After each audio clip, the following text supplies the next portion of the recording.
Hello guys. आज हम लोग करने वाले हैं story this is Jodie's form, जो लिखी गई है बाय मार्जरे केनिन रॉलिंस। हमारी इस स्टोरी का मेन कैरेक्टर है जॉडी, और स्टोरी स्टार्ट होती है जॉडी के फादर से, जिनका नाम है पेनी। दरअसल जंगल में पेनी को एक रेटल स्नेक ने काट लिया था, और उसी वक्त पेनी को वहाँ पर एक डो दिखा। डो का मतलब होता है फीमेल डियर। अब अपनी जान सांप के जहर से बचाने के लिए पेनी ने उस फीमेल डियर को मार दिया, और उसे मारकर उसके लिवर और हार्ट से अपने लिए एक दवा बनाई, और उस दवा को लगाते ही वो ठीक हो गया। लेकिन जॉडी वहीं पर खड़ा ये सब देख रहा था। उसने देखा कि जिस फीमेल डियर को उसके फादर ने अपनी जान बचाने के लिए मार दिया, उसी फीमेल डियर का एक छोटा बेबी, जिसे हम इंग्लिश में कहेंगे लिटिल फॉ, वो वहीं जंगल में अकेला रह गया।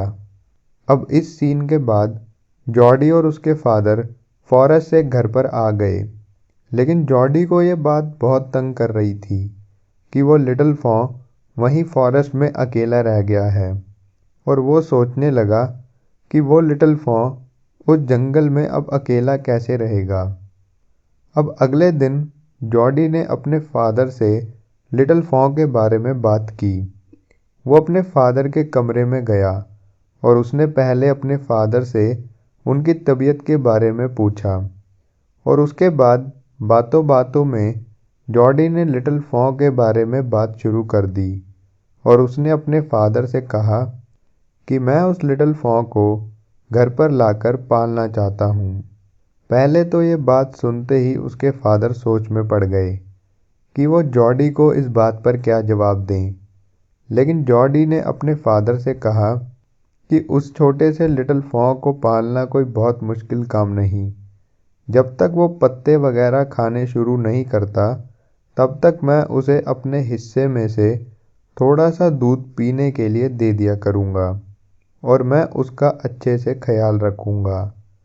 और जॉडी ने अपने फादर से साथ में ये भी कहा कि वो लिटिल फॉ अभी बहुत छोटा है। जंगल में अकेला रहना उसके लिए बहुत ही मुश्किल होगा, और उसकी इस हालत के लिए कहीं ना कहीं हम ही जिम्मेदार हैं। और ये सब बातें सुनने के बाद जॉडी के फादर ने जॉडी से कहा, अच्छा ठीक है, तुम उस लिटिल फॉ को घर पर ले आना। लेकिन उसके फादर ने साथ में ये भी कहा कि एक बार तुम अपनी मदर से भी इस बारे में बात कर लो। अब अपने फादर से बात करने के बाद जॉडी सीधा अपने मदर के पास गया। उसके मदर उस वक्त कॉफ़ी पी रहे थे, लेकिन जॉडी को तो बात करनी थी। उसने अपने मदर को सारी बात क्लियरली बता दी, और उसने अपनी मदर से लिटिल फॉ को घर लाने की बात की। लेकिन उसके मदर ने जब ये बात सुनी तो वो इस पर ऐतराज़ जताने लगे। तो इतने में जॉडी ने अपनी मदर से कहा कि फादर ने तो मुझे उस लिटिल फॉ को घर पर लाने की परमिशन दे दी है। अभी जॉडी और उसके मदर बातचीत कर ही रहे थे कि इतने में वहाँ पर डॉक्टर विल्सन और मिस्टर मिलविल आ गए। डॉक्टर विल्सन ने बोला कि कोई भी चीज़ इस दुनिया में फ्री में नहीं आती, हर चीज़ की कीमत चुकानी पड़ती है। और डॉक्टर विल्सन का ऐसा बोलने का ये मतलब था कि अगर पेनी ने फीमेल डियर को मारकर अपनी जान बचाई है, तो उसके बदले में हमें उस फीमेल डियर के बच्चे को जंगल में अकेला नहीं छोड़ना चाहिए।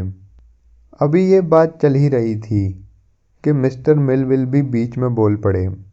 मिस्टर मिलविल ने जॉडी से कहा कि चलो जॉडी, मैं तुम्हें अपने हॉर्स पे जंगल ले चलता हूँ।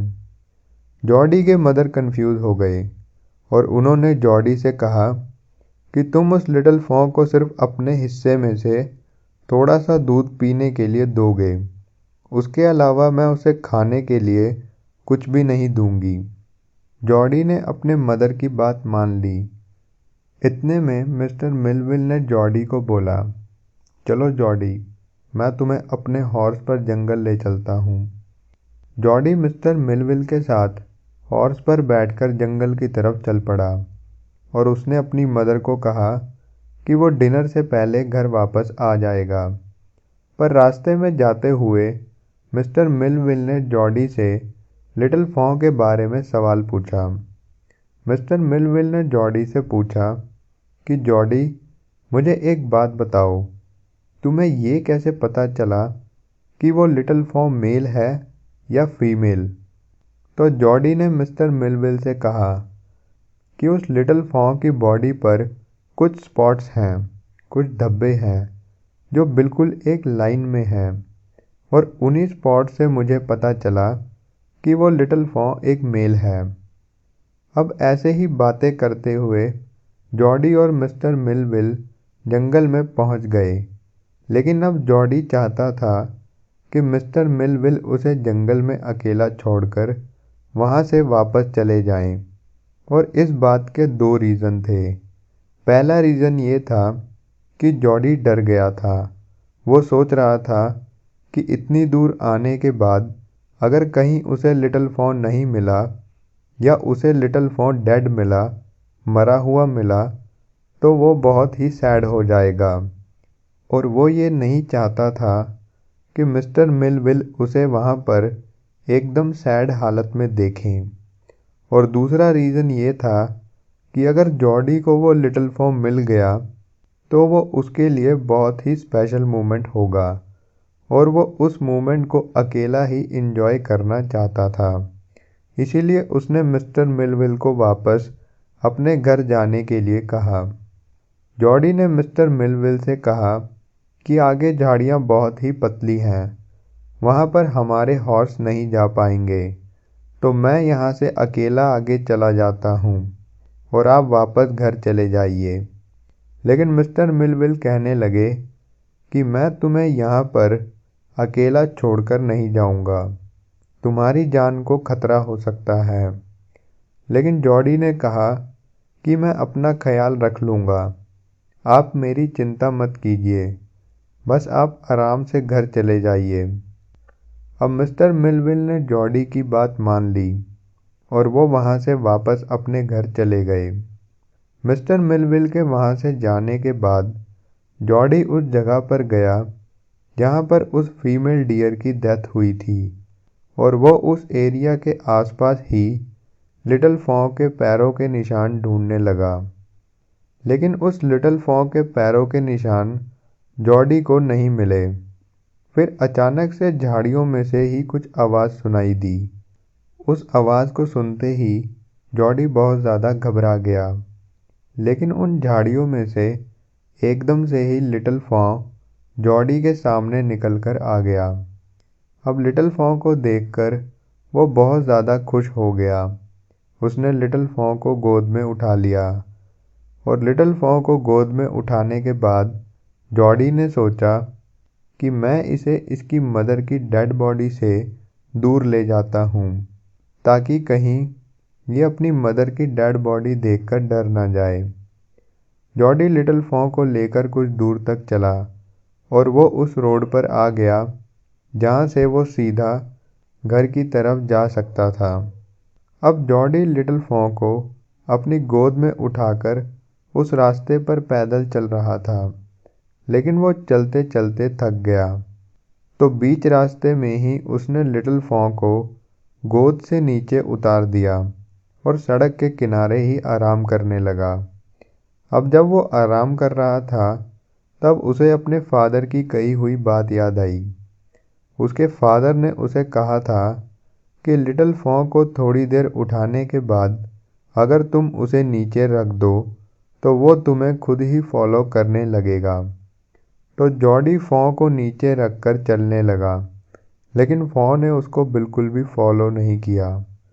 तो जॉडी ने लिटिल फॉ को फिर से अपनी गोद में उठा लिया और वापस से चलना शुरू कर दिया, लेकिन वो बहुत ज़्यादा दूर तक नहीं चल पाया।